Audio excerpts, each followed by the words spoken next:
Hanilet Avancenia, and members of his entourage arrived at 9:20 this morning from Hong Kong on Cathay Pacific flight number CX-907. Mr. Duterte was arrested in compliance with our commitments to Interpol. Hours before his arrival, Interpol Manila received an official copy of the ICC warrant. This prompted the Prosecutor General of the Department of Justice to serve the warrant. Interpol asked for help, and we obliged because we have commitments to the Interpol, which we have to fulfill. If we don't do that, they will no longer help us with other cases involving Filipino fugitives abroad. This is what the international community expects of us as the leader of a democratic country that is part of the community of nations. So I'm sure that the details that surround this what has happened today are familiar to you. I just wanted to make very, very clear and give you the facts from for the departure of former President Duterte from the Philippines. Thank you. Thank you very much, Mr. President. Kanina po ay nagpaabot ng tanong ang mga miyembro ng Malacanang Press Corps at atin po itong sasagutin. Question number 1. Mr. President, meron po bang pisikal na kopya ng warrant of arrest laban kay dating Pangulong Rodrigo Duterte mula sa ICC? Oh, meron. This came in.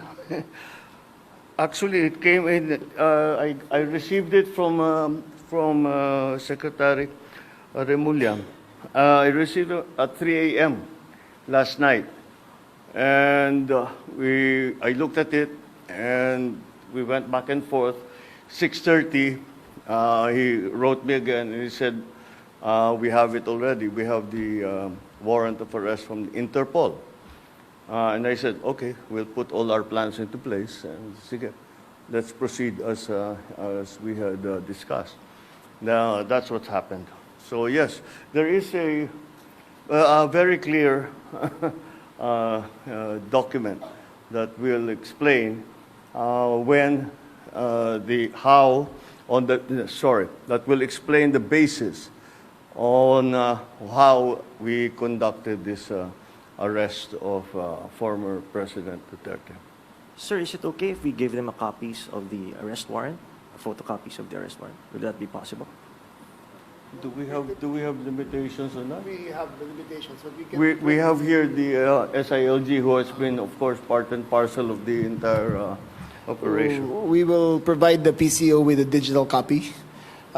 It has been attested by the Secretary of Justice and the Department of Justice as a lawful and legal warrant. We will publish it after this press conference, and you can use it as reference. These are, it's very simple. It's a request to the Philippine government from Interpol to enforce the arrest warrant. And of course, we comply with our commitments to Interpol. We did not do this because it was derived from or it came from ICC. We did this because Interpol asked us to do it.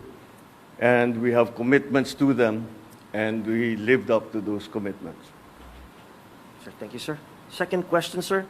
Mr. President, sinasabi ng kampo ni PRRD na unlawful arrest daw itong ginawang pag-aresto sa kanya.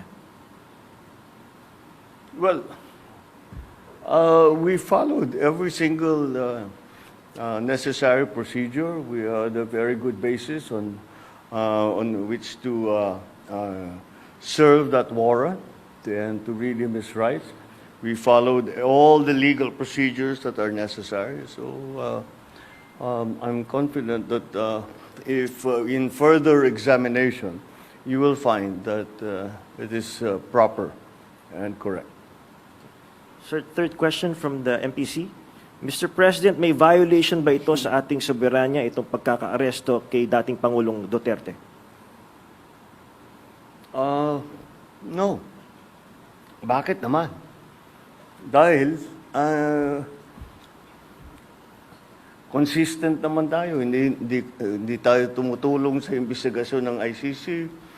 Wala tayong meron tayong contact sa kanila, natural. Pero no, not on an official level. We didn't help them in any way. The arrest, the arrest that we did today was in compliance with our commitments to Interpol. It just so happened that came from ICC. But it's not because it came from ICC. It's because it came from Interpol. Pang-apat po na tanong, Mr. President, sinasabi po nila na ito ay political persecution lamang at may kaugnayan din daw sa 2028 elections. Okay, well, I'm sure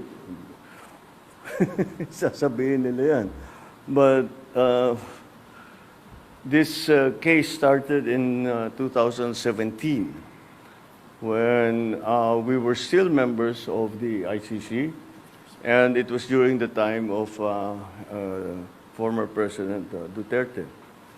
So I don't see how that can be political persecution on my part, because it was initiated before I even came into the picture. So that would seem. But once again, we have to recognize that, you know, of course, it's natural for people to lalagyan ng politika, kulay ng politika.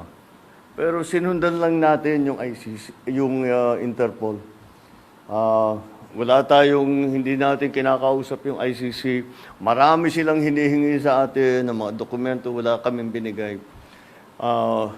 Yun lamang, hindi natin mahindian ang Interpol. Pag sinabi sa atin, tulungan nyo kami, kailangan namin kunin itong taong ito.